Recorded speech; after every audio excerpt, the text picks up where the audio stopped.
Welcome to one of the most iconic buildings in New York City. Its official name is the Fuller Building, but thanks to this sharp 25-degree top corner, people began to associate the tower with a flat iron. And today, the name Flatiron is stuck both to the skyscraper and the entire district around it. This unusual cake-slice shape has turned the building into a famous tourist destination. It has popped out in many movies, TV programs, and magazines. So you probably recognize this property, even if you've never been to Manhattan. Surprisingly, today the 285-foot-tall Flatiron is almost empty, and these fancy walls hide a pretty mysterious dispute between their owners. But first things first. In 1901, construction enterprise Fuller Company purchased a sharp triangular plot of land on the crossroad between Broadway and Fifth Avenue.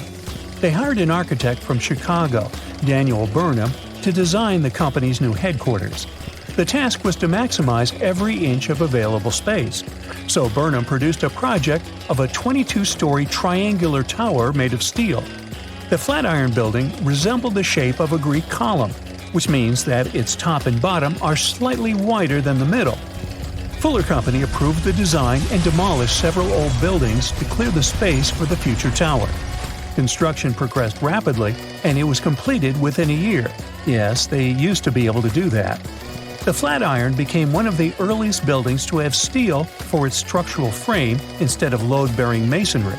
Also, it became one of New York's first skyscrapers and the first steel skeleton structure visible to the public. The curtain wall cladding was also then innovative.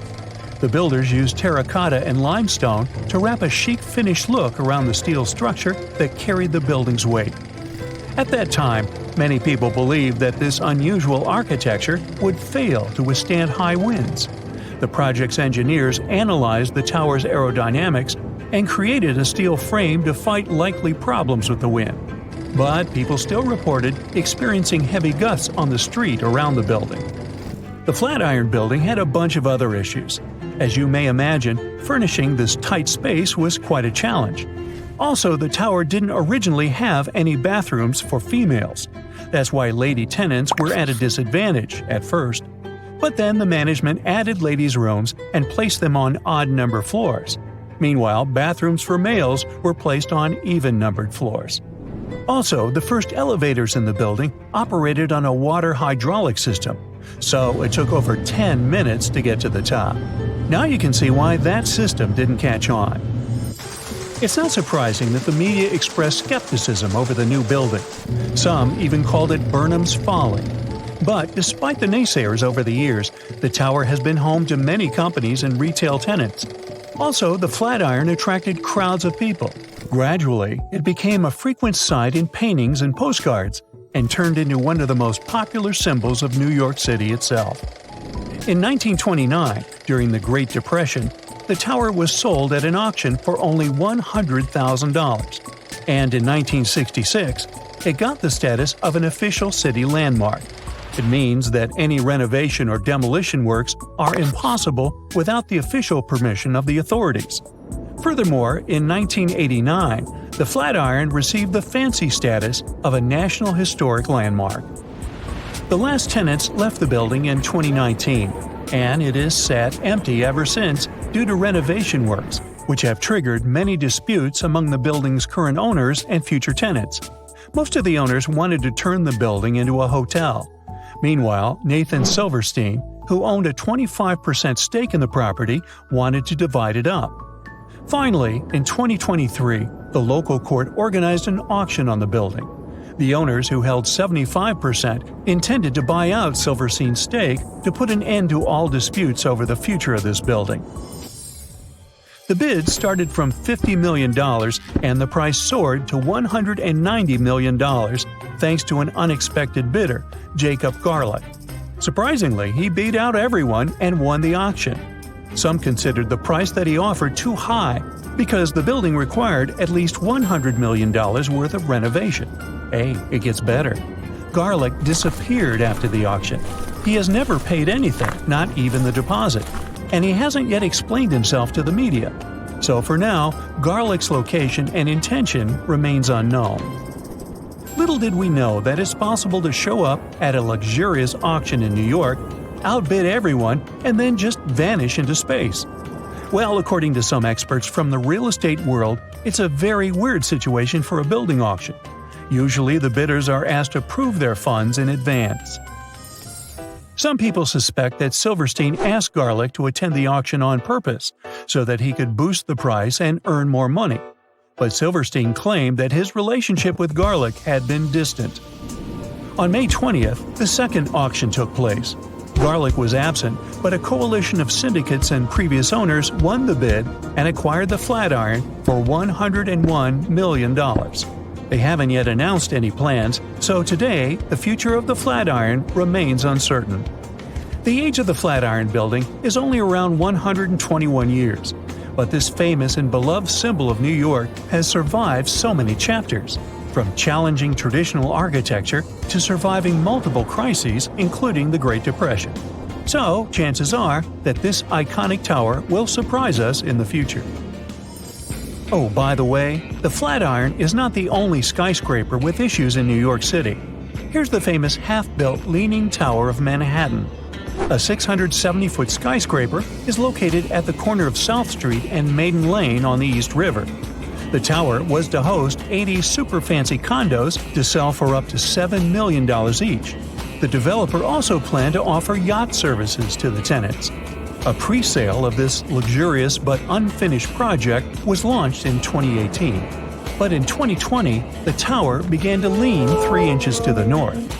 The developer put construction on hold and initiated a huge investigation to figure out why this tower refused to stay straight.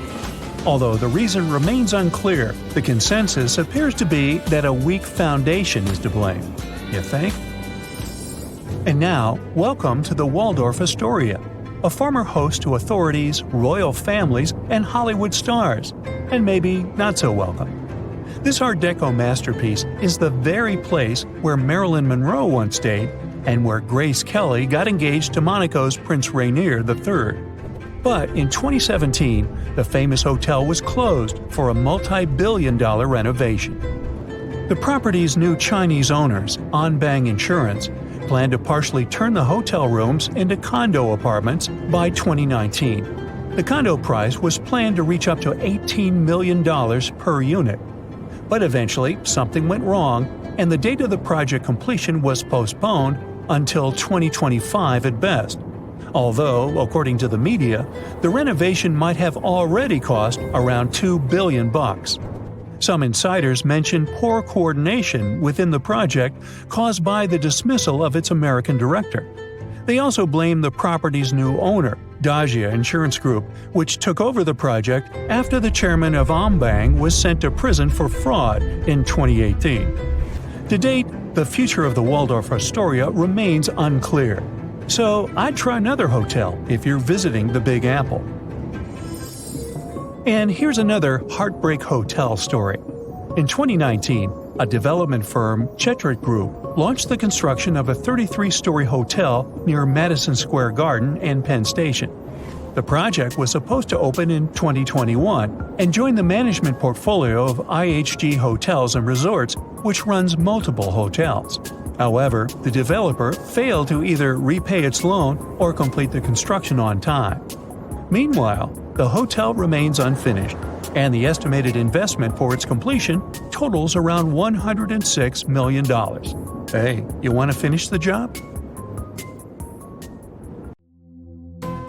Wow, every morning 8.5 million people wake up in New York City. But the Big Apple doesn't belong only to humans. This is the city of ants. There are 17 billion of them here. They live in houses, hide in the grass, crawl under asphalt, and climb trees. For every New Yorker, there's a sneaker box filled with ants. City ants are more fortunate than their forest cousins. They don't have any need to look for food. Millions of people leave behind tons of hot dog crumbs, pizza slices, and coffee drips. Insects just have to wait for a lunch break in an office building. Then they gather around benches in the park or cafe tables. A lot of food is waiting for them there. Over 1 billion. That's how many ants are running through the streets and parks of Manhattan. And in this ocean of insects, scientists have been able to spot tiny reddish-brown creatures. These insects don't fit into any of the 13,000 ant species known to science. They're unique and only live in Manhattan. Their kingdom is between 63rd and 76th Streets. Scientists don't know how long the Manhattans have evolved in isolation. They arrived in the U.S. on ships from Europe and were cut off from the rest of the city's infrastructure. But why go anywhere else if there's enough food? The Manhattan loves fast food, especially corn syrup. Because of such a diet, the insect's body has an increased carbon content. This isn't a problem for the ant, though. Carbon helps it adapt to the dry, warm weather of the concrete jungle. Around 20% of New York City is parks and green spaces. White-footed mice live in these places. Scientists have found out that the mice that live in New York have evolved. They're different from their village relatives. These changes are genetical. It's caused by the diet of white-footed rodents that feed on human food waste. For example, New York mice need enlarged livers to process fatty acids from fast food. Central Park in New York is almost twice the size of the Principality of Monaco. A unique centipede is only found in this green area. The creature, called Hoffman's dwarf centipede, doesn't grow any longer than 0.4 inches. It lives in heaps of dry plants and runs on 41 pairs of legs. This crustacean, measuring only a bit more than 0.3 inches, is called the Socorro isopod. It's one of the rarest animals on the planet. The creature can only be found in a small thermal spring near Socorro, New Mexico. The isopod lives in the water as warm as 90 degrees Fahrenheit and covered with a layer of algae. These are ideal conditions for the creature. To get to Mobile Cave, you'd have to rappel 65 feet down. That's the height of a 4-story building. After that, you'd crawl through narrow passages and swim along a canal with cold water. Sunlight can't get into the cave. The air is poisoned by vapors of ammonia and hydrogen sulfide. This extreme place has been isolated from the outside world for 5.5 million years. A unique ecosystem has formed in this toxic atmosphere. Of all the animals that live there, 33 species of millipedes, scorpions, spiders, and leeches can't be found anywhere else on Earth. These creatures are mostly blind and colorless. Well, why would you need eyes in disguise if you live in complete darkness? Mobile's coolest guy is the venomous centipede. Scientists have nicknamed this animal the king of the cave. It doesn't grow more than 2 inches, but for this world, it's a giant. The blind salamander would feel great in the company of strange animals from Mobile, but these little monsters are separated by the ocean and thousands of miles. The Mobile Cave is located in Romania, where these beauties live only in Texas. Their home is an underground body of water in the San Marcos area. These salamanders grow to be 5 inches long. The name makes it pretty clear that the animal is blind. It does have eyes, but they're pretty much useless. This doesn't stop the salamander from being a skilled snail and shrimp hunter. It senses other animals by feeling the underwater waves they create while moving. The Scottish wildcat lives in the north of Scotland. This animal is different from domestic cats, which love sleeping on the couch. Unlike them, it's a perfect hunter. The creature is 25% larger than the average cat. It's muscular and long-legged. The wildcat's tail is blunt and fluffy, covered in black rings with a black tip on the end. The quokka is called the world's happiest animal. Just look at its smile. This fluffy animal seems to always be ready for a photo shoot. Quokkas are only found in Australia. Around 10,000 animals live on Rottnest Island and several other locations. The creature's cute smile is an evolutionary trait. An open mouth helps it breathe and regulates its body temperature. Oh, by the way, if you try to feed a quokka, you'll have to pay a fine of more than $200. This baby will feel comfortable even if you put it on your little finger. The animal lives only on the island of Madagascar. Scientists have found just 2 tiny reptiles, a male and a female. The researchers have named the nano-chameleon Brocchisia nana. It's a mystery to them why it doesn't grow larger than a sunflower seed. The next animal on the list also lives only in Madagascar. Locals call this creature Eye. The unusual lemur spends most of its life in trees and leads a nocturnal lifestyle. This might explain why it looks so tired. Even though the Eye is a lemur, its teeth are like those of a rodent. Its claws resemble sloth's claws, and its body looks like that of a monkey. The animal's fingers and toes are especially frightening. They're long and thin with pointy claws. Get equipped for any season with brand new Brightside merch. Click the link and grab your print.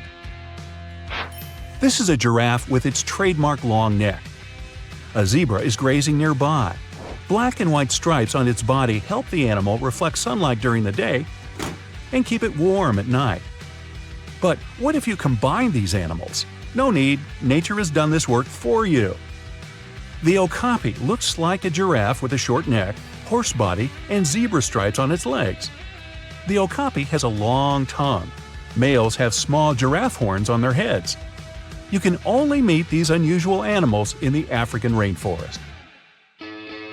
If you decide to travel around Africa afterward, you must visit the Ethiopian highlands.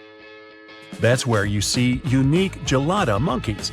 And no, they're not named after the Italian ice cream. That's gelato. Don't mix that up. Males look like rock stars from the 70s. They're bright and have cool hair. But don't mess with these animals. They aren't too friendly. Geladas spend most of their time on the ground, and the main part of their diet is the grass they collect during the day. Scientists believe that geladas are the remaining members of an ancient gang of critters. It lived millions of years ago in vast spaces from South Africa to India. Now, imagine people the size of the Statue of Liberty living next to us. Sounds like science fiction. But for the animal world, this is reality. The world's smallest tortoise species, the speckled tortoise, doesn't grow more than 4 inches long. But the Galapagos Islands are home to giant tortoises that reach the length of 5 feet. They also weigh like a sports bike. The largest of them had an incredible weight of 1,000 pounds. The giant Galapagos tortoise lives for 100 years and sleeps 16 hours a day. Due to its slow metabolism, the animal may not eat or drink water for a whole year. Millions of years ago, lizards from South America climbed onto a log. Sea waves carried the log to the Pacific Ocean. The lizards traveled hundreds of miles and ended up on the Galapagos Islands. They had to evolve to adapt to new conditions. Scientists believe this is how the marine iguanas appeared. These unique animals look like dangerous dragons, but in fact, they feed on plants and are totally harmless. Iguanas spend most of their lives in water. To get rid of sea salt that accumulates in the body, these animals literally sneeze salt. Achoo! The lyrebird lives only in southeastern Australia and the island of Tasmania. The bird has such a strange name because of its tail. It looks like a lyre, a stringed instrument of the ancient Greeks. Lyrebirds are known for their ability to imitate other birds, and not only them. The bird copies animal screams, human voices, chainsaw noises, car and fire alarms, and even the click of a camera. About 12,000 years ago, a salt lake appeared on one of Palau's islands. Today, it's called Jellyfish Lake. This 1,500 by 500-foot reservoir is home to 5 million golden jellyfish. These unique creatures swim to the west shore of the lake every morning. There, jellyfish wait for the sunrise. Then, all day long, they follow the sun. Algae lives in the tissues of the jellyfish, feeding them with energy. These algae can't live without sunlight. Is the Big Apple getting a little too heavy for its own good? A recent study revealed that New York City is sinking. And get this, it's all because of those towering skyscrapers. Apparently, the whole event is called subsidence, which is when the Earth's surface settles bit by bit, or suddenly sinks. Soft sediments shifting and the weight of the city itself are the culprits behind this sinking sensation. Now, don't get too alarmed. The study found that New York is sinking at a rate of 0.04 to 0.07 inches per year. Sure, that doesn't sound like much, but there are parts of the city that are sinking even faster than that. This sinking situation could cause some trouble for the city, especially since it's already pretty low-lying and home to over 8 million people. So it's important that local authorities come up with some strategies to tackle the growing flood risk and rising sea levels. Although, I'm not sure building giant seawalls is the way to go. We might need to get a little more creative than that. Geologists want to make sure we're all aware that building more high-rises near the coast, rivers, or lakes could contribute to future flood risks. So we really need to think twice before we start constructing skyscrapers left and right. In recent studies, scientists calculated the total mass of all the buildings in New York City, over 1 million of them, and it adds up to a whopping 1.68 trillion pounds. Talk about a heavy load.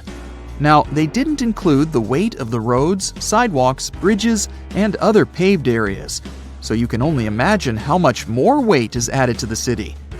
But hey, even with these limitations, the researchers did a pretty good job of accounting for the complex geology beneath New York, including the sand, silt, clay deposits, and good old bedrock. They found out that certain types of soil, like clay and artificial fill, are more prone to subsidence. On the other hand, bedrock stays pretty firm and keeps those skyscrapers in place. So at least we don't have to worry about the Empire State Building taking a dive anytime soon. Comparing their fancy models with satellite data, the researchers created a map of the city showing where the sinking is happening. And guess what? The increased urbanization and all that groundwater pumping and draining are only making things worse. It's high time we start protecting our resources, don't you think? I wouldn't start packing my bags just yet. New York isn't the only sinking city out there, you know.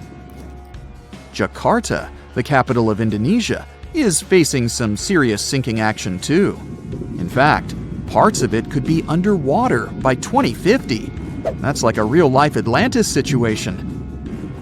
Over 30 million people in Jakarta are now deciding if they should relocate the entire city.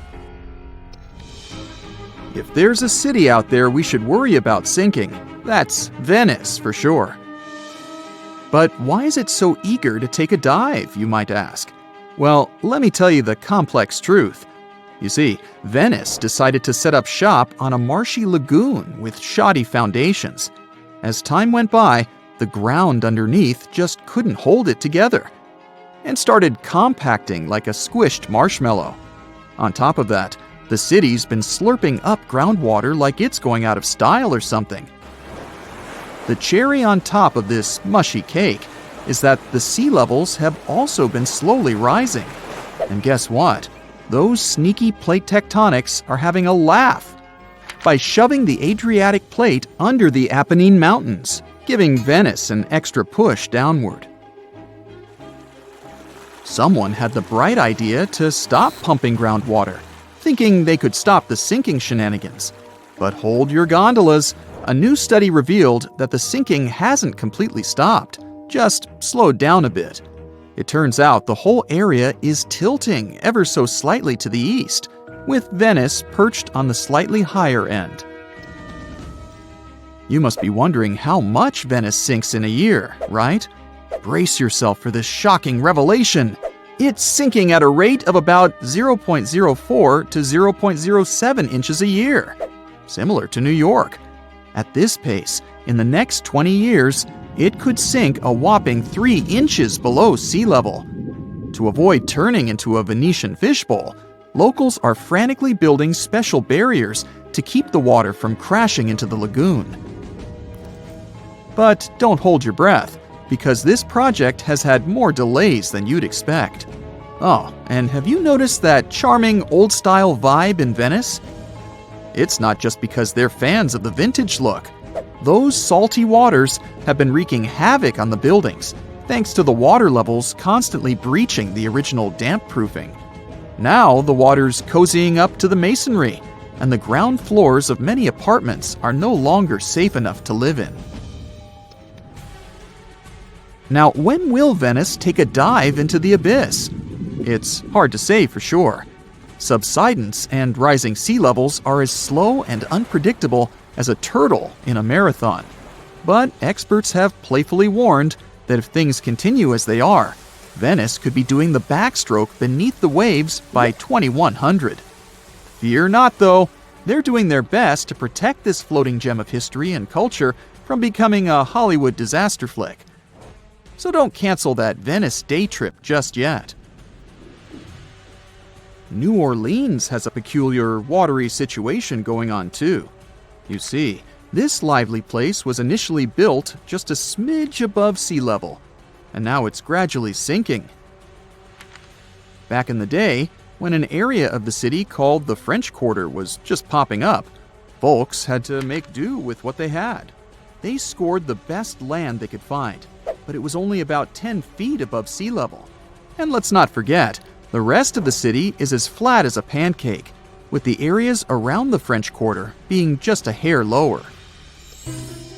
Now, even though they knew they were up against some soggy odds, the resourceful New Orleans residents did their best to elevate their houses above the flood-prone land they chose as their home. There's more. The ground beneath New Orleans is as wobbly as a plate of Jell-O. Architects had to keep things short and sweet because they feared the soil couldn't handle the weight of taller structures. They played it safe, sticking to 2 or 2.5 stories. Here's where it gets interesting. The city installed a fancy drainage system in the 1900s, thinking it would solve their water woes. And while it did help with the marshes and all, it inadvertently sucked the life out of the soil. Yep, the ground was left high and dry, without enough sediment and water to keep it steady. As a result, those former marshes sank as if they were in a quicksand competition. By the 1930s, things got even more topsy-turvy. 1/3 of the city was below sea level, and by the time Hurricane Katrina made its grand entrance, that number skyrocketed to around 50%. Oh, and here's the icing on the cake. Sea levels decided to join the party, rising faster than a helium balloon. So now, not only is New Orleans sinking, but the surrounding area is also at various degrees below sea level. So what can we do about all these sinking cities? Well, for instance, we could manage our water consumption a bit better. We can't just keep sucking groundwater out of the earth like there's no tomorrow. We've got to find new ways to quench our urban centers' thirst. Think about it. We could purify surface waters, or even turn salty seawater into a sweet solution. Of course, we'll need a boatload of energy to make it all work. Speaking of great urban water management, let me tell you about a town in Denmark called Nye. These guys have got it all figured out. They collect rainwater and use it to supply their toilets and washing machines. Talk about resourcefulness. Now that's what I call a splash of genius. Here's a riddle. Which U.S. city is so loved that its name should be repeated twice? You guessed it, New York, New York. But the thing is, how much of New York do we really know? I'm talking about the city that lies under the city. Dare to join me on an underground tour of the Big Apple? Then grab a flashlight. It's about to get dark. We'll start in the heart of Manhattan, in the front of the Romanesque City Hall building. Believe it or not, beneath our feet lies New York's oldest subway station, known as the Old City Hall Station. It opened in 1904 on October 27th, a night of true celebration for New Yorkers. People were so excited, some of them spent the entire night riding the trains back and forth. Before this, urban dwellers moved around in carriages pulled by horses. No wonder the subway was such a hit. You might feel like a time traveler stepping inside the Old City Hall Station. The architecture is dazzling and one of a kind. They sure don't make subway stations like this one anymore. Fun fact, the Old City Hall Station would cost $6.2 million if it was built today.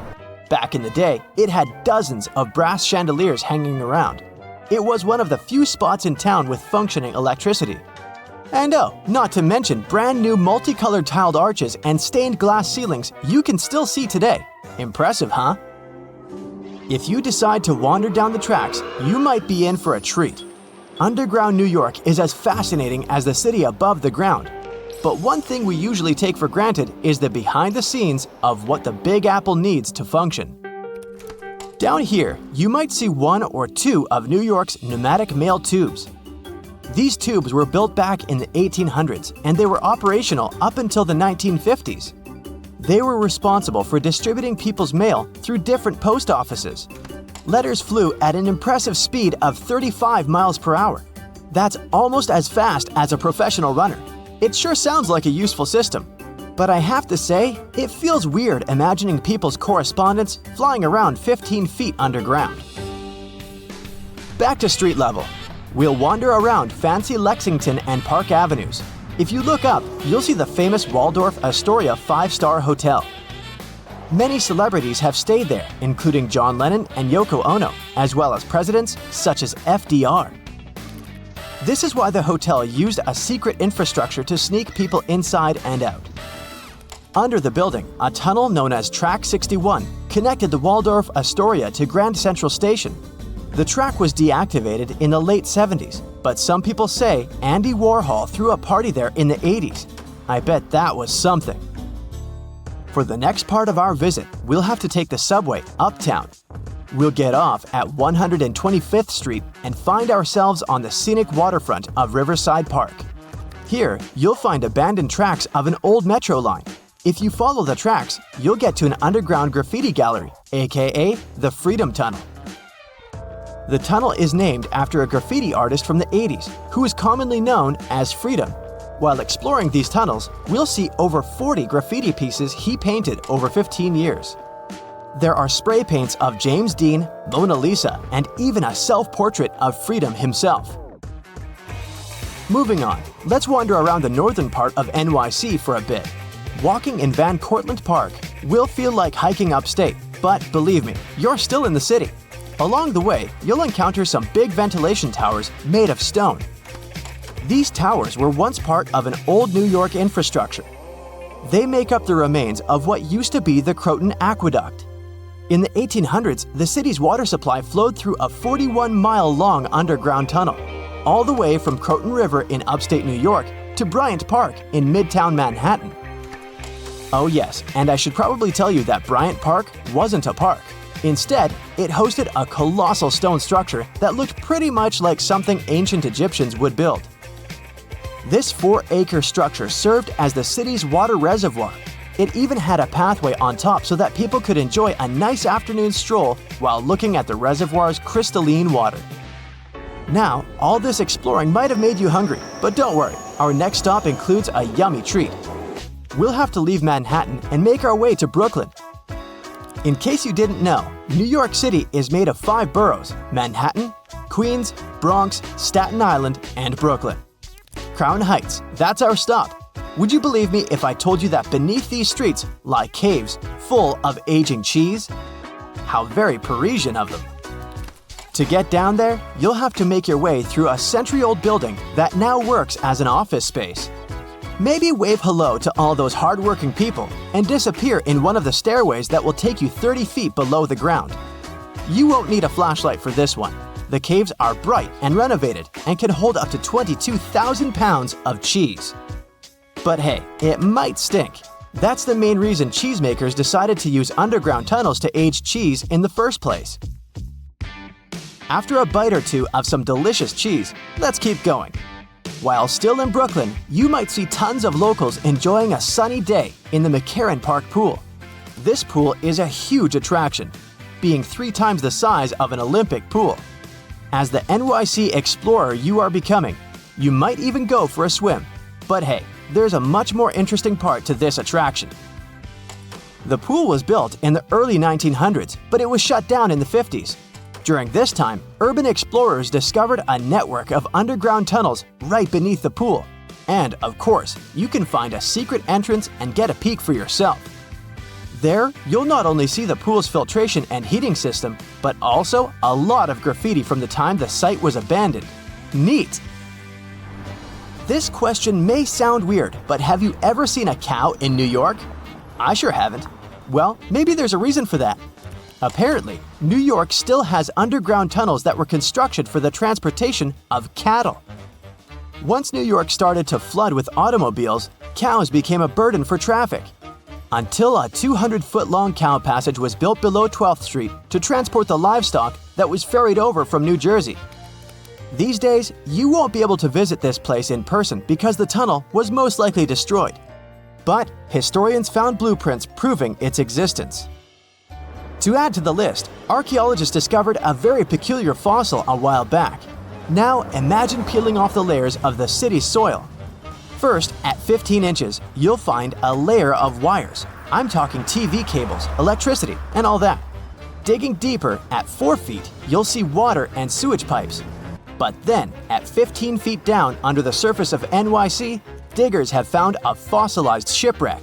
The wreck is located right under Broad Street, where there was once shallow water. They believe the wreck dates back to the 1600s. It's 92 feet long and 25 feet wide. Oh, and that's not all. At the intersection of Bowery and Canal Street, engineers stumbled upon a room with its walls and ceiling covered in mirrors. And no one has managed to explain the existence of this bizarre place yet. Our Big Apple Underground visit is coming to an end, but we sure did more than just scratch the surface on this one. Before we finish, let's enjoy the best of what NYC cuisine has to offer, a good old bagel. Who knows, maybe next time we'll do Paris or even London. See you soon, explorer. Wow, looky here. It's New York City, the Big Apple, the city that never sleeps. Hong Kong on the Hudson, the greatest city in the world. New York, New York, the city so nice they named it twice. All right, I'll stop. You thought you knew this city so well, but underneath all that glitz and glamour is a facade, literally. New York is populated with some of the most iconic urban buildings in the world and home to some of the most unique and famous towers. Who would have known that New York was a front for fake buildings? And the cool thing is that there are plenty to search for. Okay, I'm adding that to my bucket list. So the question is, why do they put these fake buildings all over New York? The city is one of the most vibrant places in the world and requires many infrastructures to keep the city in motion. That means having many industrial structures and buildings in every major district. New York is charming for the design and the buildings. Imagine having industrial structures right next to your favorite pizza parlor or hot dog stand. The designers thought ahead and decided to disguise those industrial infrastructures as fake buildings. They blend with the city so well that they don't stand out. They look like your good old apartment or housing unit with a front door, real-life windows, and even charming balconies where people would hang out.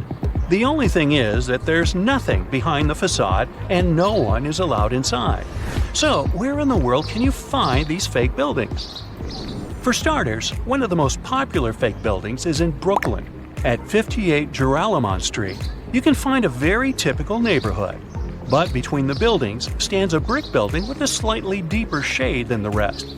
It has bright open windows that blend in with the rest of the buildings in the neighborhood, except that they're blacked out. At first glance, you might not think of it as anything, but if you pay close attention, the building looks like a glitch from a video game. It was built in 1847, way before New York was considered glamorous. Originally, it was meant to be a regular building, but in 1908, they converted it into a fake building. Don't think you can just try to break in. Even if you could, it's pointless, because it's part of a ventilation fan for the subway. It also serves as an emergency exit for some of the surrounding buildings. Actually, throughout New York, many fake buildings exist to disguise the subway vents for the smoke to escape. All the way to 415 Bruckner Boulevard, the Bronx, this townhouse was designed by the Switzer Group, which is an interior architect company. It's not as charming as the one at 58 Joralemon Street, but it serves a similar purpose: to hide an electric substation for New York's utility company.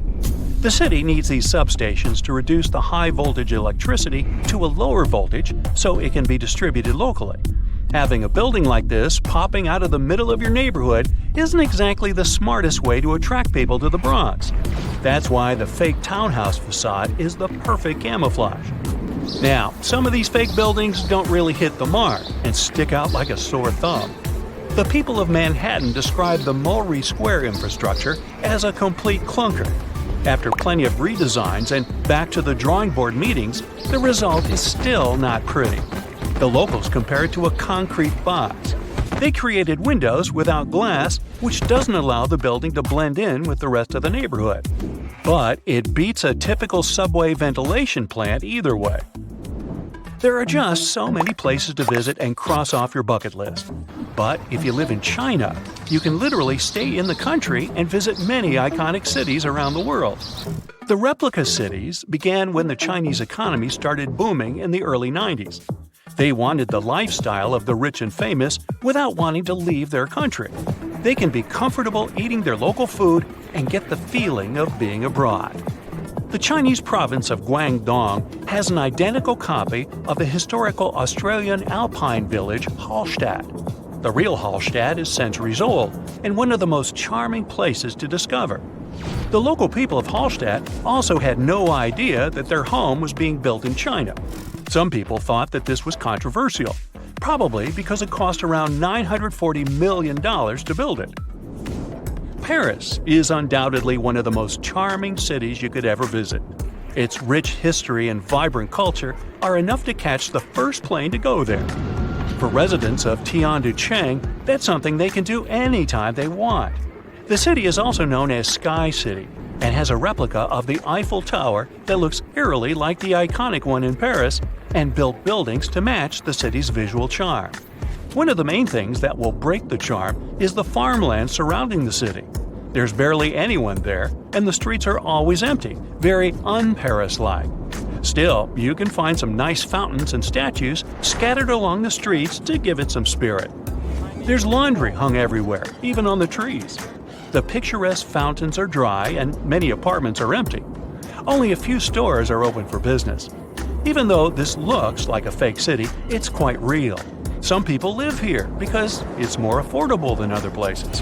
2 hours away from this town is another version of Paris's Pont Alexandre III and a carbon copy of London's Tower Bridge, but with 4 towers instead of 2. Hey, such a bargain! You can also visit the closest thing to Italy, but this time you can go shopping. Florentia Village is an outlet mall that offers an array of shops to lose yourself. The good thing is that this was built by an Italian developer to capture the essence of an Italian village. It has fountains, canals, and mosaics for proper aesthetics. It began in 2011 and has more than 200 shops with many Italian brands and British, US, and Chinese brands as well. The place is so popular that it gets between 10,000 and 25,000 visitors per day. China also has other replica towns that put you in a mini Manhattan called the Yujiapu Financial District. The developer's goal was to make this place the financial center of the world. It was complete with the right landmarks, like the Rockefeller and Lincoln Centers, but the project was halted in 2019, leaving it mainly empty. You can find a typical English town with cobbled streets, Victorian homes, and restaurants that make Thames Town. This place was meant to recreate a European lifestyle fantasy without leaving Shanghai. China also has a Dutch town that has some elements of Amsterdam with windmills and famous canals. They even decided to copy some of the landmarks, like the Netherlands Maritime Museum. Here's a bonus story of Lebanon's thinnest building built out of a dispute. It's the story of 2 brothers who both inherited unequal plots of land. One of the brothers happened to get a very thin plot of land and couldn't help but be jealous of his brother's nice plot of land. He wasn't pleased. Both of the lands overlooked the Mediterranean Sea in a lively neighborhood of Beirut. So it's no wonder that both brothers couldn't agree on how they should develop their lands. It was obvious that the brother with the most land could build a proper building. The other brother had to improvise. He decided to obstruct his brother's property by constructing a thin building enough to only fit 14 feet at its widest and 2 feet at its most narrow. It was constructed in 1954, and the locals of the area know it as the Grudge. The crazy thing is that the place was once habitable with many visitors enjoying their stay. It's not easy to live there, but it's part of living the experience. The building is still standing, but is empty. Is the Big Apple getting a little too heavy for its own good? A recent study revealed that New York City is sinking. And get this, it's all because of those towering skyscrapers. Apparently, the whole event is called subsidence, which is when the Earth's surface settles bit by bit, or suddenly sinks. Soft sediments shifting and the weight of the city itself are the culprits behind this sinking sensation. Now, don't get too alarmed. The study found that New York is sinking at a rate of 0.04 to 0.07 inches per year.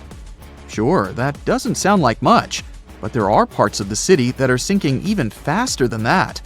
This sinking situation could cause some trouble for the city, especially since it's already pretty low-lying and home to over 8 million people. So it's important that local authorities come up with some strategies to tackle the growing flood risk and rising sea levels. Although, I'm not sure building giant seawalls is the way to go. We might need to get a little more creative than that. Geologists want to make sure we're all aware that building more high-rises near the coast, rivers, or lakes could contribute to future flood risks. So we really need to think twice before we start constructing skyscrapers left and right. In recent studies, scientists calculated the total mass of all the buildings in New York City, over 1 million of them, and it adds up to a whopping 1.68 trillion pounds. Talk about a heavy load. Now, they didn't include the weight of the roads, sidewalks, bridges, and other paved areas, so you can only imagine how much more weight is added to the city. But hey, even with these limitations, the researchers did a pretty good job of accounting for the complex geology beneath New York, including the sand, silt, clay deposits, and good old bedrock. They found out that certain types of soil, like clay and artificial fill, are more prone to subsidence. On the other hand, bedrock stays pretty firm and keeps those skyscrapers in place. So at least we don't have to worry about the Empire State Building taking a dive anytime soon. Comparing their fancy models with satellite data, the researchers created a map of the city showing where the sinking is happening. And guess what? The increased urbanization and all that groundwater pumping and draining are only making things worse. It's high time we start protecting our resources, don't you think? I wouldn't start packing my bags just yet. New York isn't the only sinking city out there, you know. Jakarta, the capital of Indonesia, is facing some serious sinking action too. In fact, parts of it could be underwater by 2050. That's like a real-life Atlantis situation. Over 30 million people in Jakarta are now deciding if they should relocate the entire city. If there's a city out there we should worry about sinking, that's Venice for sure. But why is it so eager to take a dive, you might ask? Well, let me tell you the complex truth. You see, Venice decided to set up shop on a marshy lagoon with shoddy foundations. As time went by, the ground underneath just couldn't hold it together and started compacting like a squished marshmallow. On top of that, the city's been slurping up groundwater like it's going out of style or something. The cherry on top of this mushy cake is that the sea levels have also been slowly rising. And guess what? Those sneaky plate tectonics are having a laugh by shoving the Adriatic plate under the Apennine Mountains, giving Venice an extra push downward. Someone had the bright idea to stop pumping groundwater, thinking they could stop the sinking shenanigans. But hold your gondolas. A new study revealed that the sinking hasn't completely stopped, just slowed down a bit. It turns out the whole area is tilting ever so slightly to the east, with Venice perched on the slightly higher end. You must be wondering how much Venice sinks in a year, right? Brace yourself for this shocking revelation. It's sinking at a rate of about 0.04 to 0.07 inches a year, similar to New York. At this pace, in the next 20 years, it could sink a whopping 3 inches below sea level. To avoid turning into a Venetian fishbowl, locals are frantically building special barriers to keep the water from crashing into the lagoon. But don't hold your breath, because this project has had more delays than you'd expect. Oh, and have you noticed that charming old-style vibe in Venice? It's not just because they're fans of the vintage look. Those salty waters have been wreaking havoc on the buildings, thanks to the water levels constantly breaching the original damp-proofing. Now the water's cozying up to the masonry, and the ground floors of many apartments are no longer safe enough to live in. Now, when will Venice take a dive into the abyss? It's hard to say for sure. Subsidence and rising sea levels are as slow and unpredictable as a turtle in a marathon. But experts have playfully warned that if things continue as they are, Venice could be doing the backstroke beneath the waves by 2100. Fear not, though. They're doing their best to protect this floating gem of history and culture from becoming a Hollywood disaster flick. So don't cancel that Venice day trip just yet. New Orleans has a peculiar watery situation going on too. You see, this lively place was initially built just a smidge above sea level, and now it's gradually sinking. Back in the day, when an area of the city called the French Quarter was just popping up, folks had to make do with what they had. They scored the best land they could find, but it was only about 10 feet above sea level. And let's not forget, the rest of the city is as flat as a pancake, with the areas around the French Quarter being just a hair lower. Now, even though they knew they were up against some soggy odds, the resourceful New Orleans residents did their best to elevate their houses above the flood-prone land they chose as their home. There's more. The ground beneath New Orleans is as wobbly as a plate of Jell-O. Architects had to keep things short and sweet because they feared the soil couldn't handle the weight of taller structures. They played it safe, sticking to 2 or 2.5 stories. Here's where it gets interesting. The city installed a fancy drainage system in the 1900s, thinking it would solve their water woes. And while it did help with the marshes and all, it inadvertently sucked the life out of the soil. Yep, the ground was left high and dry, without enough sediment and water to keep it steady. As a result, those former marshes sank as if they were in a quicksand competition. By the 1930s, things got even more topsy-turvy.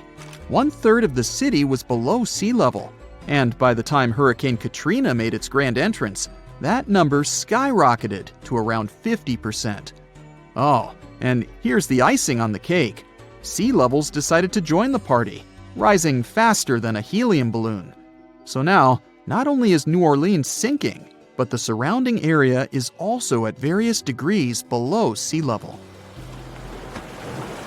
So what can we do about all these sinking cities? Well, for instance, we could manage our water consumption a bit better. We can't just keep sucking groundwater out of the earth like there's no tomorrow. We've got to find new ways to quench our urban centers' thirst. Think about it. We could purify surface waters, or even turn salty seawater into a sweet solution. Of course, we'll need a boatload of energy to make it all work. Speaking of great urban water management, let me tell you about a town in Denmark called Nye. These guys have got it all figured out. They collect rainwater and use it to supply their toilets and washing machines. Talk about resourcefulness. Now that's what I call a splash of genius. Now, if you've ever watched a cartoon about an elephant, you've surely noticed a scene where this huge animal is running from a small mouse. That's because the myth surrounding them, the one about elephants being scared of mice, is as big and powerful as these animals are. It turns out elephants do not have any particular dread of these small rodents, but they don't see well and tend to move a bit slowly. So they may be spooked by a faster-moving animal or even a bird if they're caught off guard. Speaking of myths surrounding animals, we've all been told at one point that bats are blind. In reality, these small flying creatures can see, but their vision is reduced to black and white hues. But at night, they can see way better than we do. Their vision lacks the color receptors that we have, but in low light, we don't see much color either. Bats have a built-in sonar and can navigate their surroundings better at night. That's because they calibrate their direction based on how sounds bounce back from the nearest object. The myth about bats being blind probably appeared because these animals don't see as well as we do in daylight. If an insect falls from a certain height, does it sustain any damage? Well, the subject is a bit complex, but let's take ants for example. Ants don't get any injuries during such a fall, and that's because they're so small. A lot of other insects can fall for miles and still be fine. The explanation has a lot to do with math and physics, but to put it simply, so I can understand it, most insects are not heavy enough to impact the surface they hit. More so, while falling, they don't actually gather speed, they slow down. An ant's relative large surface area for that tiny weight creates a lot of drag as the bug moves through the air, so it slows down as it reaches the end of its flight. There's a similar myth surrounding pennies falling from a tall building. Some people claim that when a penny is dropped from a great height, it speeds up, and it can end badly for a person in its way. In reality, because of its size and shape, a penny falling down from a tall building can cause the same damage as a falling leaf. Should it fall on your head, you'd only feel a tiny bit of pressure. As it descends, the penny collides with air particles, which prevents the small object from accelerating. And of course, that's a drag. That resistance of air surrounding it is the reason why the penny cannot harm anyone. There are some other examples that may get a bit more dangerous, like a ballpoint pen, for example. It all depends on its design and the way it falls down to the ground. It can spin, flutter, or just go straight down, depending on the way of descent. A dropping pen might even damage a sidewalk and cause some injuries to pedestrians. Now, remember the 5-second rule? Yeah, that's a myth too. Even if you picked up that cookie as soon as you dropped it on the floor, eating it is still not safe. Bacteria can get on your food very fast. Pieces of food with wet surfaces, like fruit or a slice of tart, can pick up harmful organisms from the ground even faster. Just because you've just finished scrubbing your floors doesn't necessarily make them clean.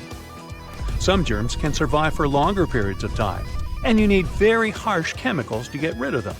If you drop something while enjoying your dinner, your safest bet will be to just throw it away.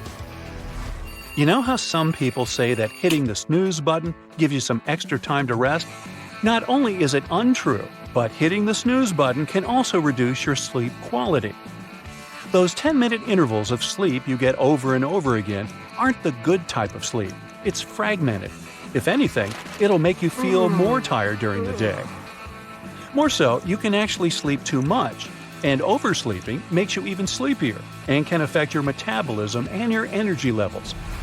Not to mention, it can be a real pain for people sharing the same bed or room with you. I know. Breaking up with the snooze button can be a real heartbreak, so let's see what you can do. First of all, set a realistic alarm. If you're more of a night owl, don't force yourself to wake up really early in the morning if you don't have to. Find a sleeping schedule that works for you, and most importantly, stick to it. Get out of bed as soon as you wake up. The change in posture will trigger the right chemicals in your body that will eliminate your need to go back to sleep. As a last resort, you can even move your alarm clock across the room. If you need to get out of bed to hit the snooze button, you're less likely to get back to sleep. You might have heard that lightning never strikes the same place twice. Well, this information is also dangerously wrong, as lightning often occurs in the exact same place, or at least nearby, twice. Also, if you're ever in an open field during a thunderstorm, the best course of action is to find shelter. Don't touch anything mechanical or electrical either. If you're indoors, stay away from the windows. Should the storm start while you're kite flying, best to postpone it until it's over. Let's move on to those myths about the human body. Some people say we only use 10% of our brain at any given time. This information is false. I only use 5%. Actually, our brain is busy all day long and through the night as well. It never turns off completely, not even when we sleep. Our brain works like a small factory. Each area is designed to help us with a particular task. Most of the time, our brain is preoccupied with doing things we aren't even aware of, like breathing, walking, or digesting food. Each time you learn a new language or get better at a certain skill, you don't unlock a new part of your brain because it's never idle. But depending on the activity you're doing, you may be utilizing some portions of your brain in a new way.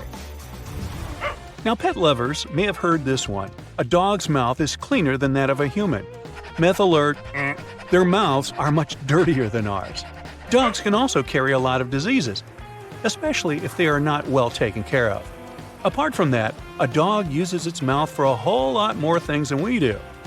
The animal needs it to get to know its surroundings better since it doesn't have opposable thumbs. So they end up using it to pick up things from the ground. And these things haven't been washed, obviously. They also tend to lick all sorts of things that aren't necessarily sanitary, like garbage, floors, or their own paws and stuff.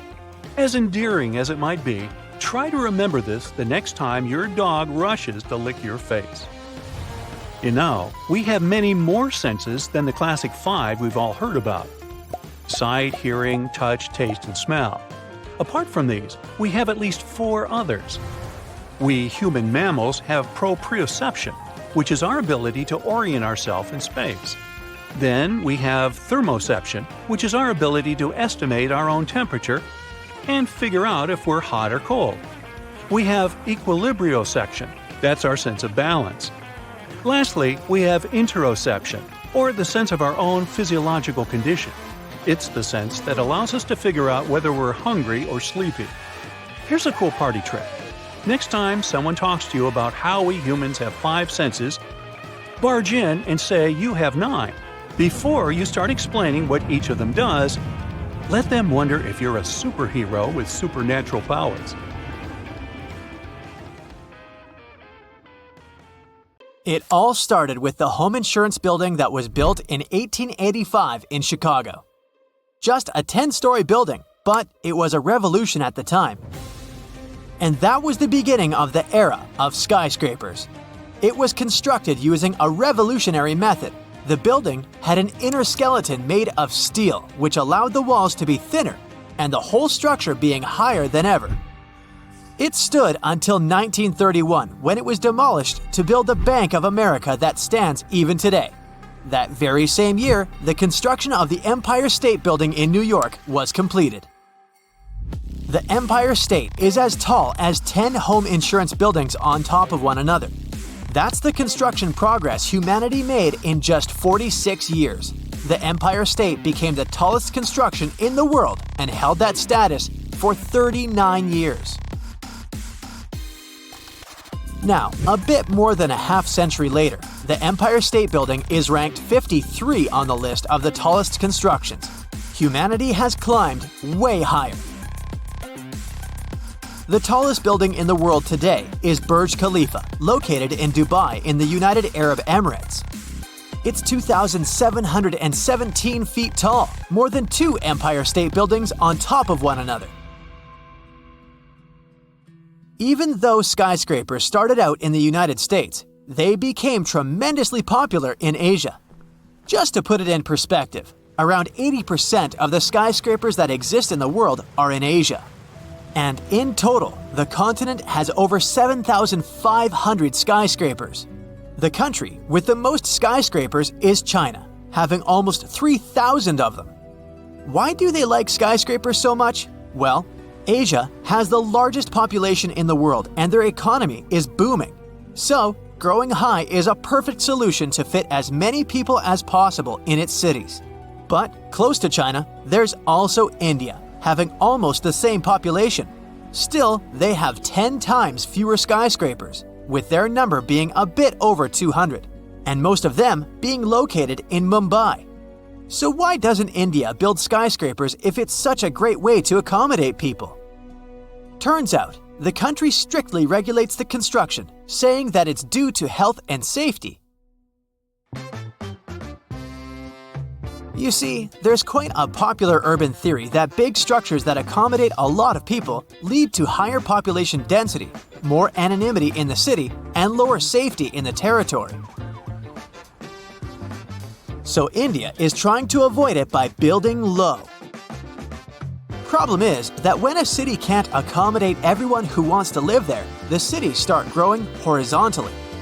One more thing is that the land and the apartments are very expensive due to their scarcity, so very few people can afford it. This way, India has started to loosen the restrictions recently and is now slowly allowing to build a bit higher. 34 skyscrapers are now under construction. Do you know what other place in the world refuses to build skyscrapers too? Europe. New York alone has more skyscrapers than all of Europe combined. There are just 250 skyscrapers in Europe, and half of them are in just 3 cities. Europe has a whole different reason to resist tall buildings. The history of skyscrapers goes back to just a bit over 100 years ago, to the 20th century USA. The USA is quite a young country, and the cities are still being built from scratch. There is a lot of available land. When the United States were being built, many European cities had already been around for dozens of centuries. There's not much more room for construction, and no one has any desire to take down the Colosseum and put some fancy skyscraper there instead. There was also no practical reason for changing things. The driving force of Asian and American skyscrapers is the booming population of the cities. Also, Europeans are very protective of their city skylines. The story comes to Brussels, the capital of Belgium, which even got the term Brusselization. In the 1960s, there were no zoning regulations, and some buildings in Brussels were demolished to make room for more modern buildings to develop business districts. Uncontrollable construction started, and modern buildings were built in random places around Brussels. They had no cultural or historical value, and they didn't fit in the city architecture at all, messing up the city's image. Many architects and people protested, and new laws were introduced restricting the demolition of buildings of historical importance and taking construction under control. Other European countries learned from Belgium's mistakes. Populations across Europe still dislike modern structures. Many cities adopted zoning regulations, and building a fancy glass skyscraper in Europe isn't that easy.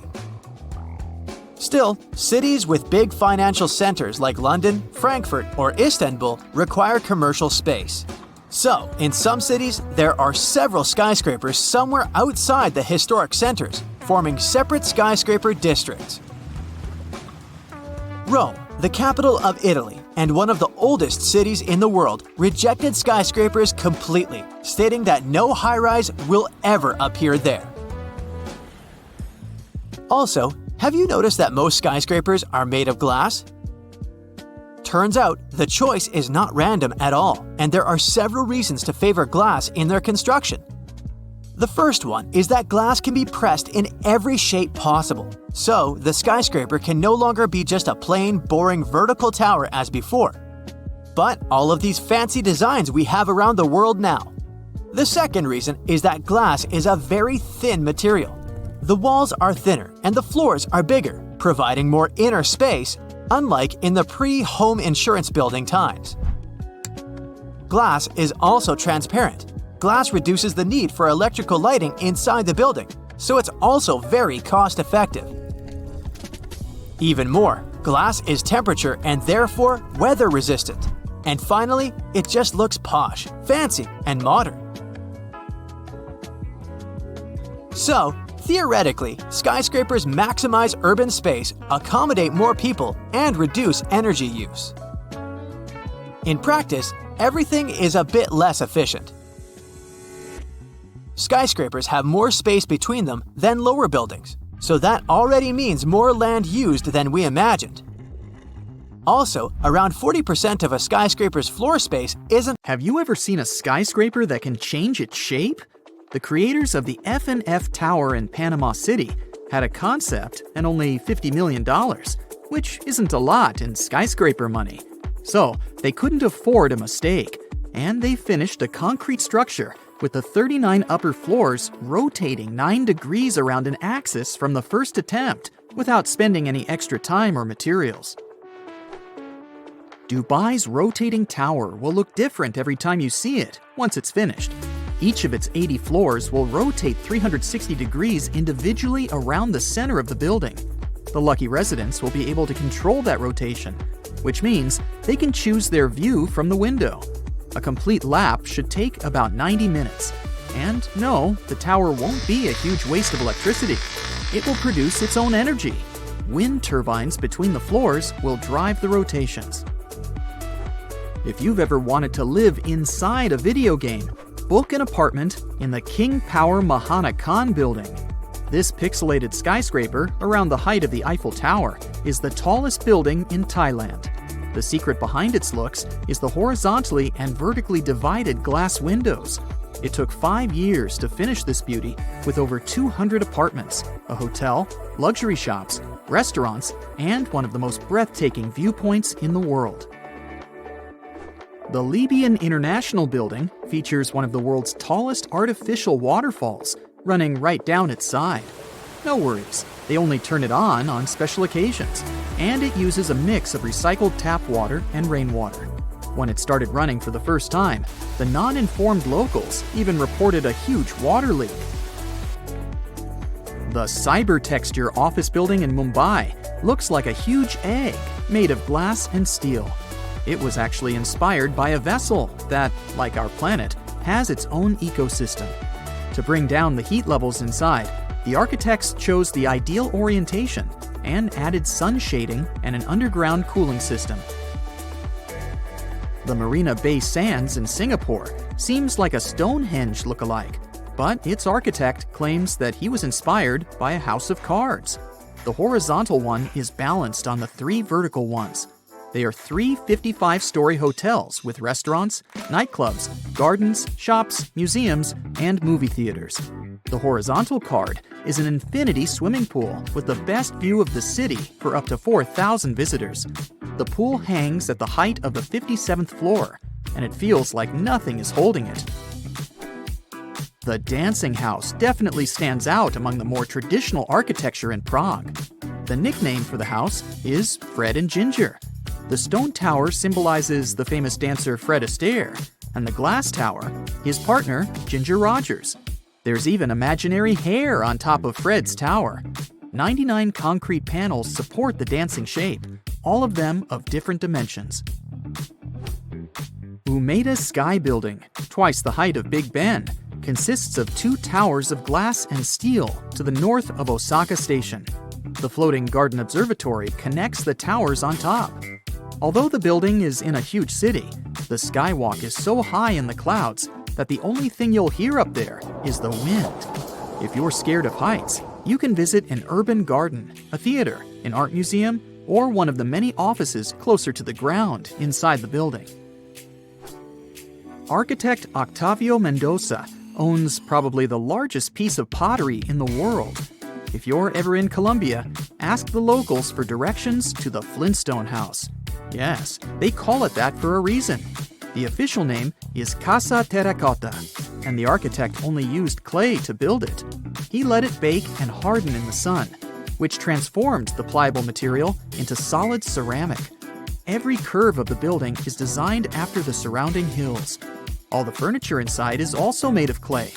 Mendoza is determined to work on the casa for the rest of his life.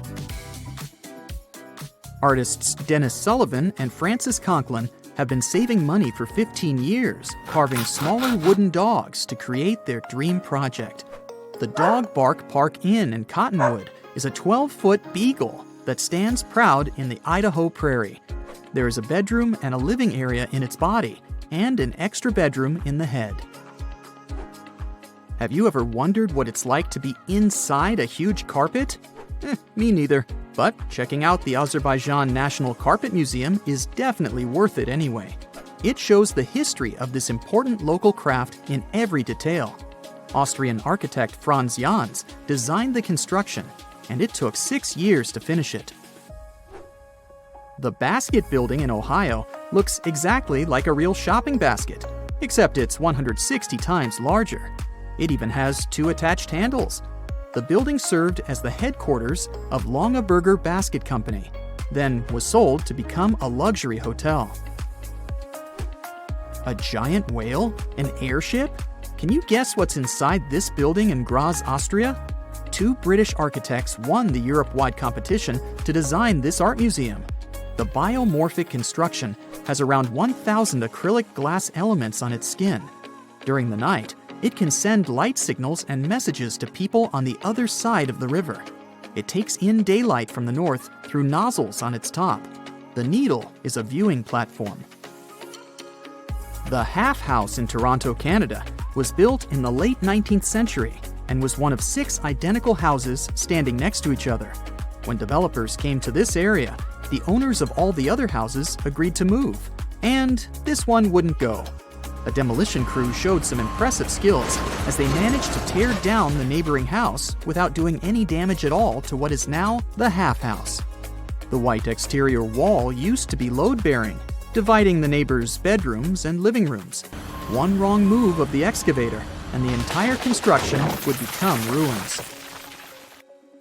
The Shell House in Isla Mujeres, Mexico, stands by the ocean, was inspired by the ocean, and looks like one of the ocean's symbols. The house is shell-shaped and covered with shells from nearby beaches.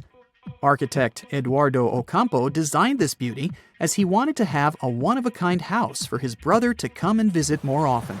Now it's up for rent for vacationers. The Bubble Palace, not far away from Cannes in France, was designed by a Hungarian architect and purchased by Pierre Cardin.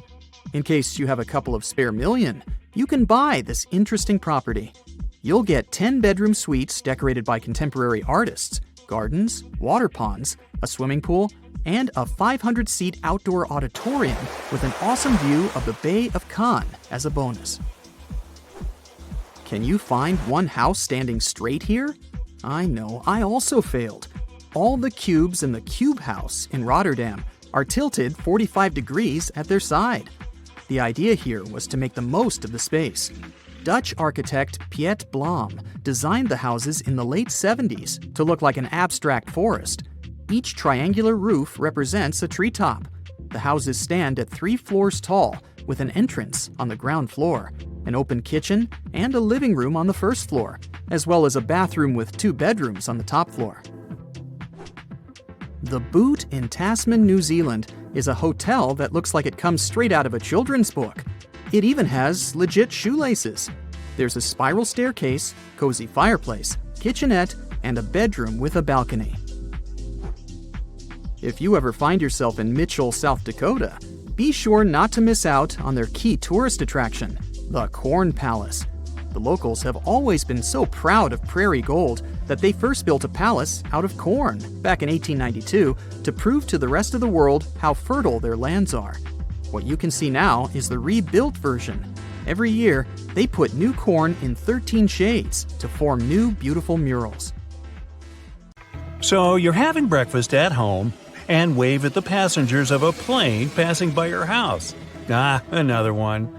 You live on the 739th floor of Exceed 4000. It's an entire city contained in one massive skyscraper. It sounds unrealistic right now, but one day it may become a reality. So let's see what we'd need to make it happen. But first, let's browse through the list of once tallest constructions on the planet. The Great Pyramid of Giza, originally standing at 481 feet, used to be the tallest structure ever built by humans for over 3,800 years. The Lincoln Cathedral took this title away from the Great Pyramid only in 1311, winning by just 1 foot. Then, the Washington Monument became the new champion. As people were starting to use steel more and more, the Eiffel Tower became the tallest construction in the world. Then followed the Empire State Building. It didn't keep the title for long, with more and more skyscrapers built across the world. Let's fast forward from here to the current record holder, the Burj Khalifa. It has 163 floors and stands twice as tall as the Empire State Building and around 3 times taller than the Eiffel Tower. On a clear day, you can see it from a distance of 60 miles. It takes a whole 1 minute in a high-speed elevator to get from the ground floor to level 124, where one of the observation decks is located. It took 6 years to finish this beauty, which became one of the symbols of Dubai. Speaking of its location, if you've ever tried building something in the sand, you know how hard it is to make the construction stable. The engineers had to drill 192 holes under the 110,000-ton concrete foundation of this massive construction. They also brought millions of tons of sand from Australia. Yes, they brought extra sand to the desert because the local sand gets doughy, almost like snow, in endless dust storms. The Australian sand is less smooth and has turned into a perfect base for the building. Thanks to the friction between concrete and soil, these piles don't move at all, and the foundation remains solid. Now, the same architect designed another building that is supposed to become the new record holder. The Jeddah Tower in Saudi Arabia is supposed to be almost 600 feet taller than Burj Khalifa. Once finished, the construction, made of 80,000 tons of steel, will host the world's highest observatory. Jeddah Tower will have 59 elevators, and some of them will be double-decker ones. The bottom third of the skyscraper is supposed to be office spaces.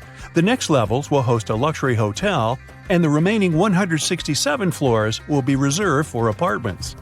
The narrowing silhouette of the building is supposed to help it withstand winds and gravity. The base will definitely be extra wide to make the entire construction stable. Only 1/3 of the building has been finished so far, and construction has been frozen for an unknown period of time. The reasons for this decision don't have to do with geology or climate. Humans have learned to deal with all kinds of soils and conditions. For example, if we want to build our future skyscraper in a seismically active zone, we'd need to make it flexible. Piles can hold the weight of the building, but the concrete pad would stand on huge springs. During an earthquake, the ground will shake and move from side to side, but the springs will dampen and compensate for the movement, so the building will stay in place. The wind is another problem for skyscrapers. The taller the building, the more the wind's affected. That's why most skyscrapers are built to be able to sway in the wind or have holes to allow the wind to pass through instead of crashing against the building surface. So, in theory, if you have the right materials and enough funding, you can go as tall as you want. All you have to do is expand the base to make your construction stable.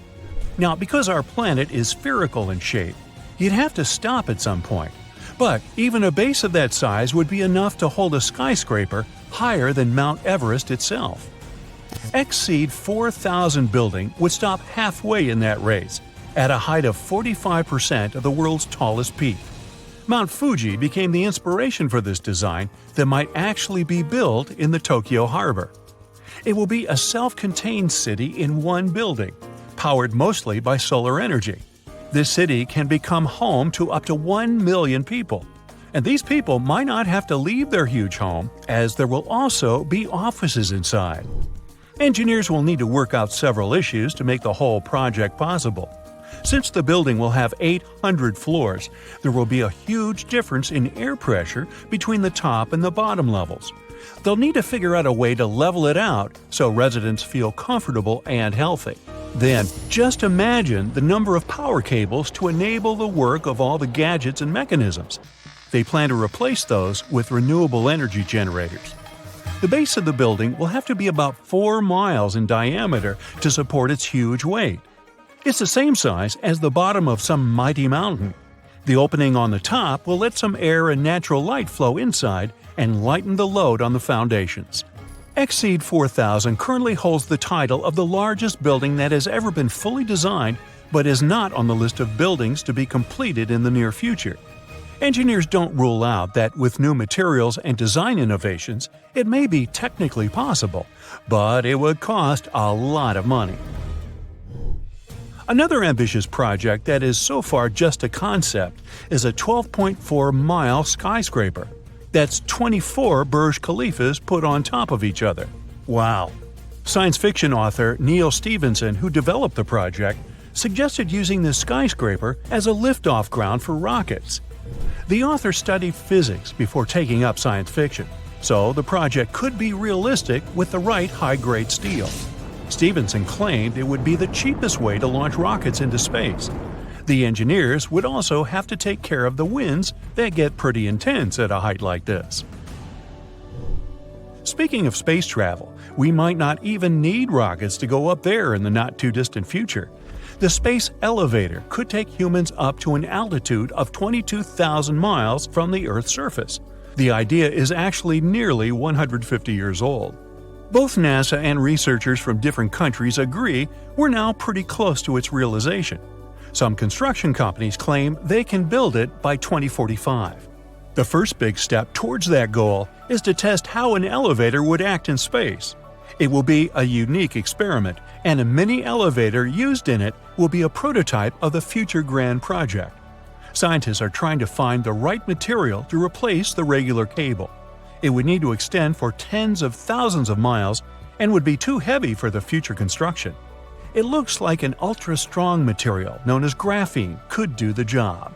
Testing and building the elevator fit for space and a cable strong enough to hold it is one side of the story. Another problem is space debris, those pieces of rockets and spacecraft orbiting the Earth that could damage the construction if they run into it.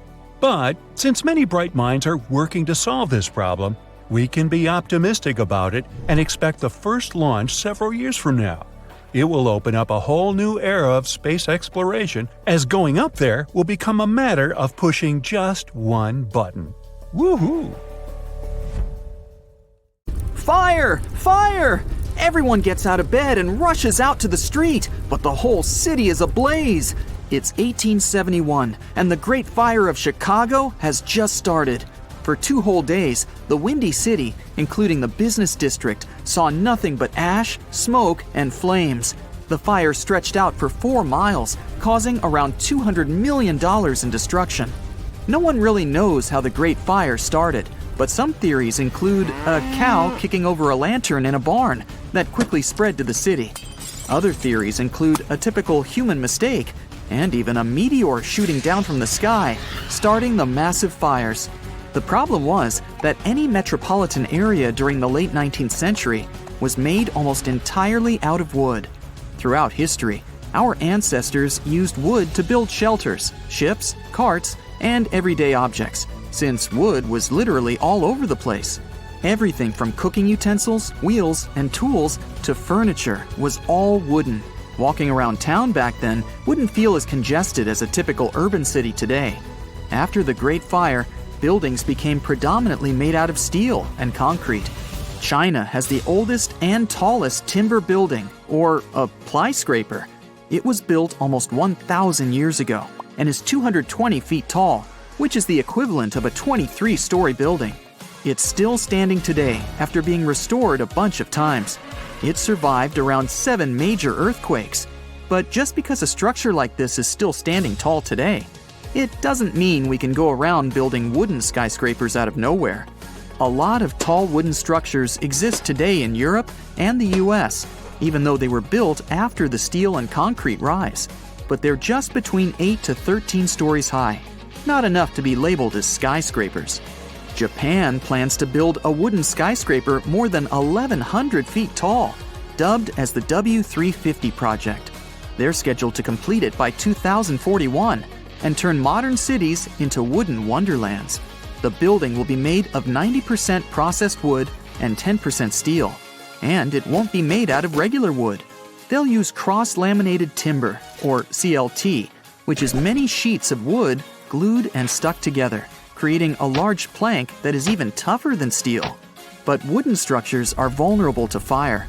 Back at the time of the Great Fire of Chicago, they didn't have fireproof coatings that could be applied on the beams. Even steel structures have such coatings. And the beams of today won't be like the ones in the past. They are sturdy and big, so big that extremely high temperatures can't set them on fire. And in the case of steel, these boiling temperatures that can burn the wooden beams with the fireproof coatings will simply melt the steel structures. So either way, the problem of fire is unavoidable, and the aftermath is still the same, be it wood or steel. Every tall building sways with powerful wind. Wooden skyscrapers are no exception, and might be in more critical danger than their steel counterpart. But some engineers designed a way to avoid this problem by constructing the wooden building out of diamond and triangle shapes. A triangle by nature can have a secured base better than a rectangle.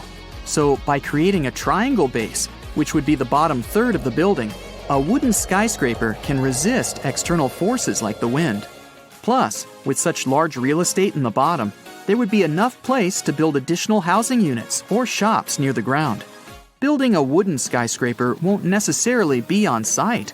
Engineers and architects will create the planning and blueprints on computers to guarantee the best possible design and structure to ensure aesthetic appearance and sturdiness.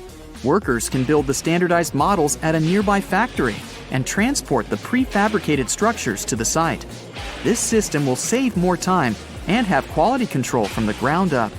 In a concrete building, the cement has to be poured into empty beams and shapes that have to dry in days or weeks. Steel needs to be melted and molded into shapes to fit the structure and design. In the factories, the cross-laminated timber can be cut automatically and supervised by people to make sure nothing goes wrong. This will eventually save costs by not having that many construction workers.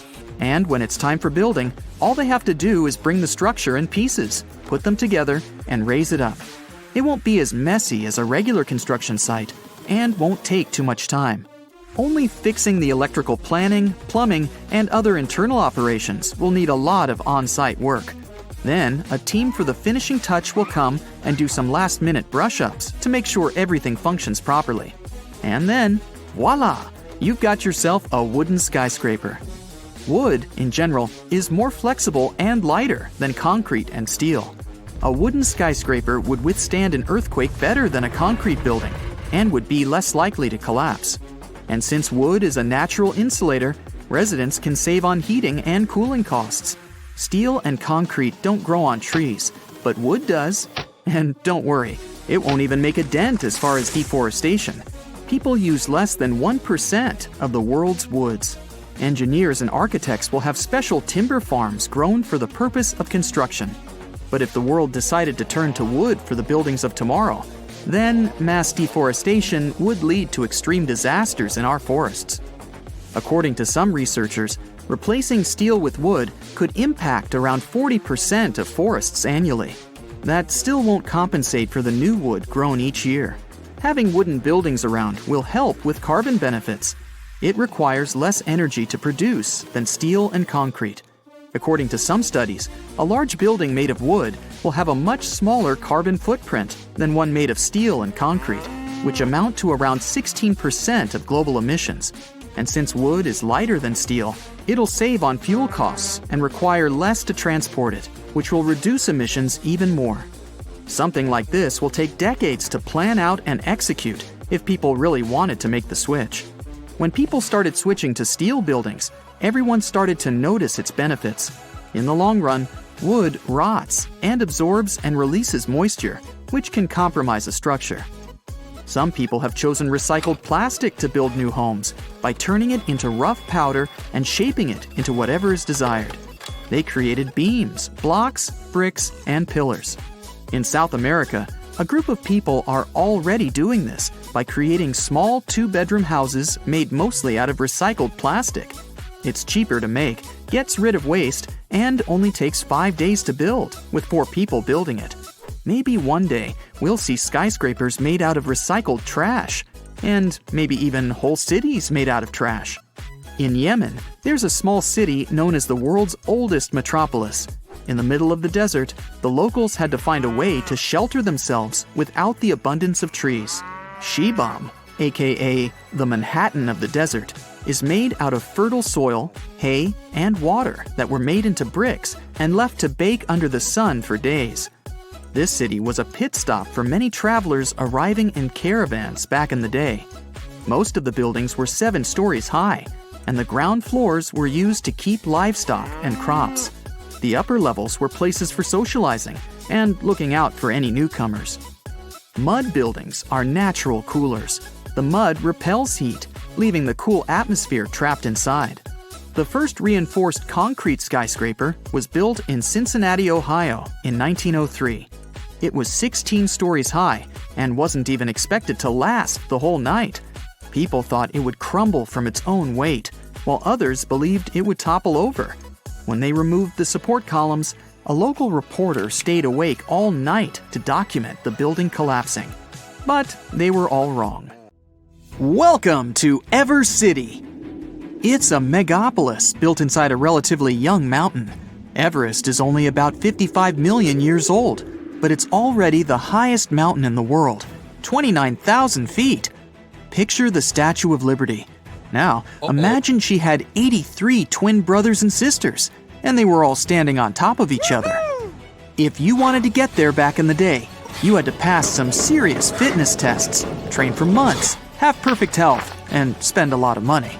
Oh, and be a little crazy.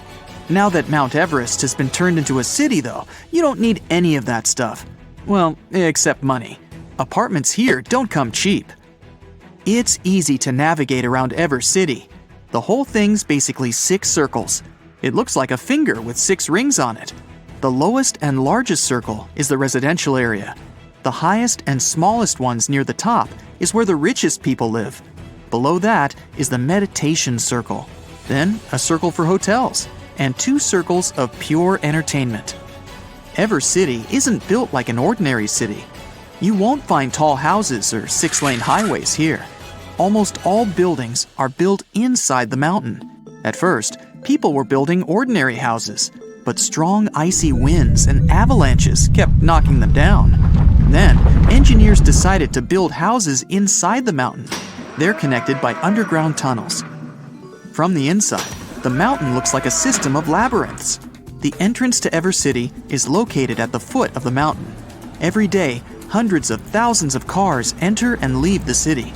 There's no factories or power stations inside.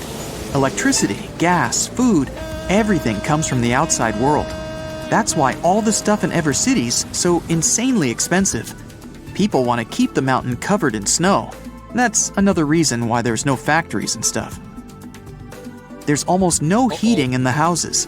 People live here like they do in those ice hotels. But you don't need to go around wearing a bunch of layers. Designers created special thermal pants, socks, and t-shirts that go under your regular clothes. All that, plus jeans and a t-shirt, is totally enough to keep you toasty warm. To keep your face fresh, they've come up with a special cream. It warms and moisturizes your skin, and it's SPF 100, which is about what you'd need if you liked walking around on the top of Everest. Want to stop by a coffee shop, then grab a double bacon cheeseburger and maybe a slice of cheesecake? That'll set you back about $500. A movie ticket costs at least $100, and internet's so expensive, you'd have to pay about $1 just to watch this video. Even so, more and more people are moving to Ever City every year. It's peaceful and quiet. You feel harmony and unity with nature. There's also a world-famous meditation center on its own special circle. People from all over the world come here to get their body and mind back into harmony. But the greatest draw is that you can visit the summit whenever you want, like it's your daily walk in the park. Before Ever City, conquering this mountain was extremely dangerous. There's 3 times less oxygen up there than in almost any other city. If your body doesn't get enough oxygen, you can find yourself in big problems. Climbers used to take oxygen tanks with them, which slowed them down and made everything more complicated. It's hard to get out of the way of an avalanche with huge metal cylinders on your back. Strong winds are a big problem too. At the top, the wind can blow at 100 miles an hour.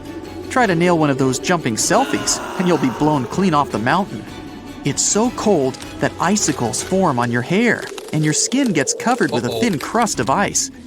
And when you're up there, you have a special terrible superpower. A loud scream could cause an avalanche. But now, everything's chill. To get to the top of Everest, you just need to sit in a comfortable snowmobile capsule. It'll protect you from any bad weather or the odd avalanche. If you get covered with too much snow, you just turn on a powerful heater, wait a few for the snow to melt, and continue on your journey. Oxygen cylinders inside the cabin let you breathe normally. The new road to the top is well lit, and there are signs everywhere, so you never get lost. The only problem is traffic. Every day, thousands of people want to visit the highest point on the planet. You might have to wait in line for several hours. But don't worry, all EverCity capsules are equipped with high-speed internet, an 8K screen, and game consoles. And if you get hungry, you can always order food delivered by the latest AI robot snowmobile. You made it! So quickly find a parking spot, leave your capsule there, and head to the ski lift that'll take you straight to the top. Now, all you have to do is put on an oxygen mask and enjoy the view. While you're up there, you notice an ad inviting you to dine at the highest restaurant in the world, just 100 feet below the summit. It'll set you back around $10,000. Tempting, but you're not hungry. Feel like the king of the world. Dine with us at Best Food Ever Rest. Pretty good ads, but you already feel like the king of the world.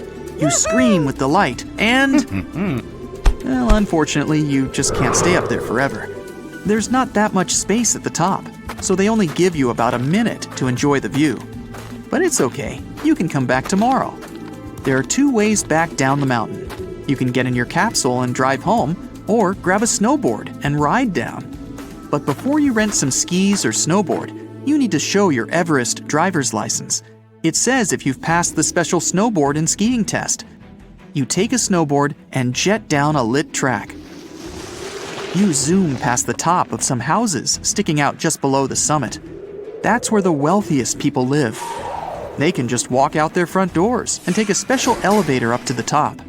You'd need to be a billionaire to have one of those houses, but there are over 2,000 of them right now, about half of them from the USA and China. Unfortunately, you live much lower down the mountain, but that has its advantages.